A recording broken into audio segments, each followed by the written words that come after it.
So I work for the Eastern Daily Press, which is owned by Archant, which is a regional media company, mostly based in Norfolk, but we have titles kind of all around the country. So I work on the main flagship paper, which covers Norfolk, Suffolk, and a bit of Cambridge. But I also work more primarily in a patch in mid Norfolk. So it's a town called Dereham, another town called Swaffham, all the way up to the North Norfolk coast as well.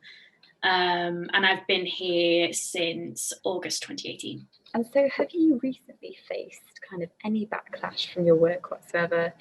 Yeah, that happens a lot. It's taken me a really long time to learn like a way to deal with it.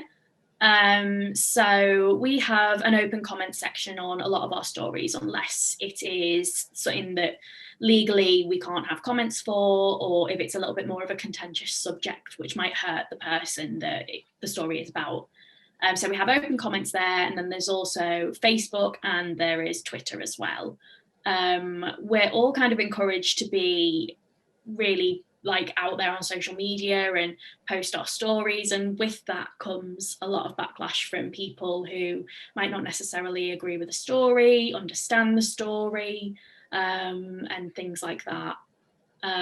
Over the years, I've found that a lot of the time it's people don't really understand what like that you're able to report, basically. So a lot of the really bad ones that I've had have been around really awful subjects where, for example, I'm covering somebody that might have died.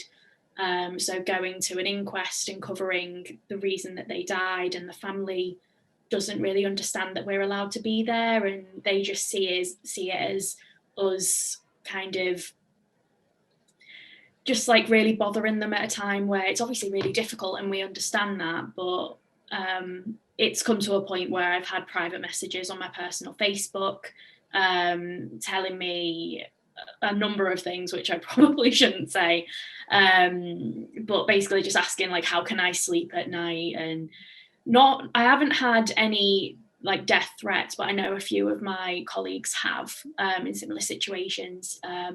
But it's when they personally like get out, they go onto your private Facebook and they get your profile picture and then start posting it everywhere. Like, this is the moron that's done this. How awful is she? Look at her face.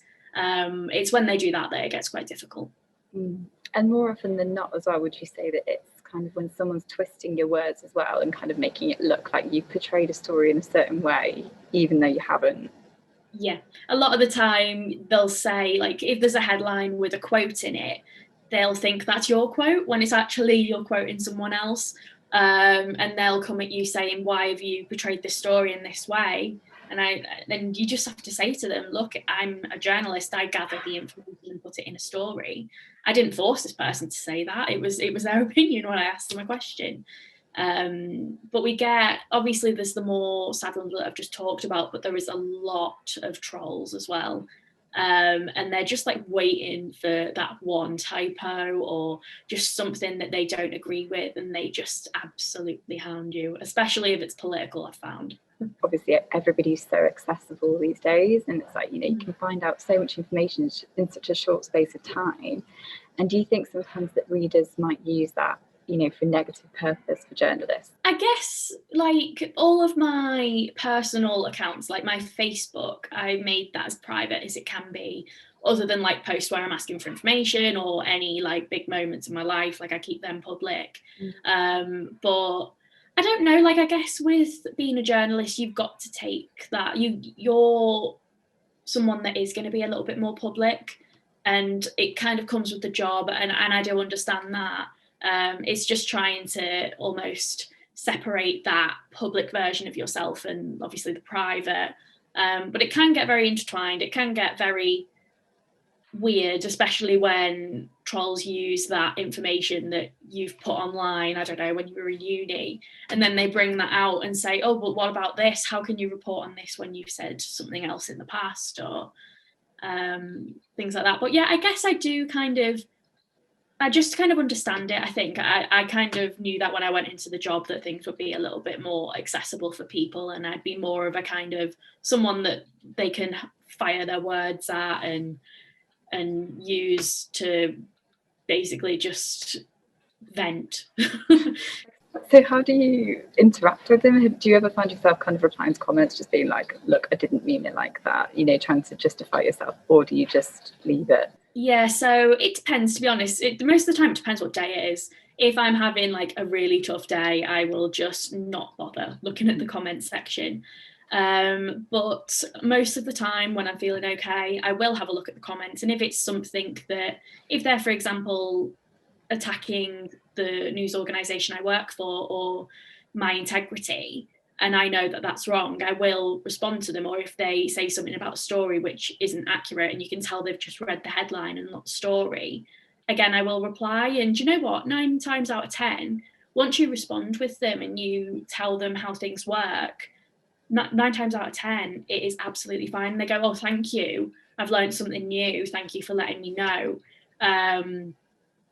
But yeah, I do often find like there's a few stories I've done recently. There was one that I got the scoop on, which was a town councillor in Swaffham broke COVID isolation, and she thought she could go out and exercise once a day. Obviously, no, she can't. Yeah. And there was a lot of comments on that story saying, how do they know this is true? How is this accurate? And it's like, I commented saying, the woman who did this came out with a public statement. Like, why would she lie about breaking the law? Exactly. And it's just explaining it to people. It's, yeah. Do you think that journalists are prepared to face it a lot of the time? Do you think they receive the training enough beforehand to kind of like know how to take it on? I'd say it's very much like a learn as you go approach.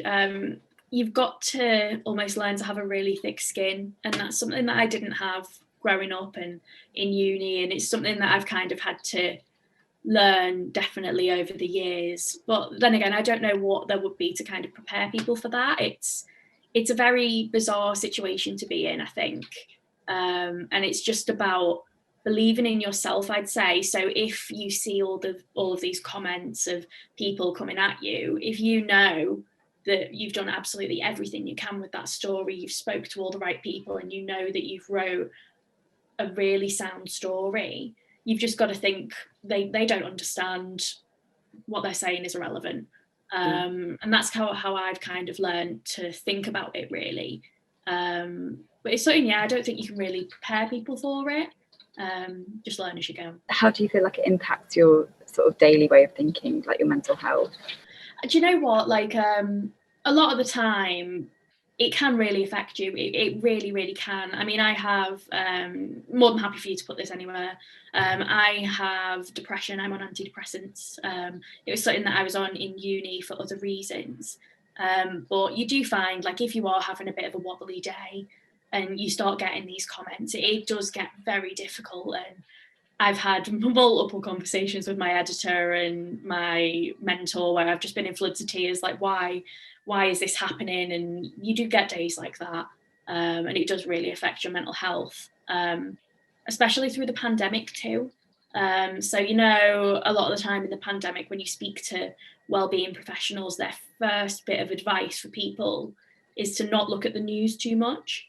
And when you're literally taking in this information all day long and writing it, and at the end of the day you then sit down and watch a press conference, and it's very difficult at the moment, especially with mental health.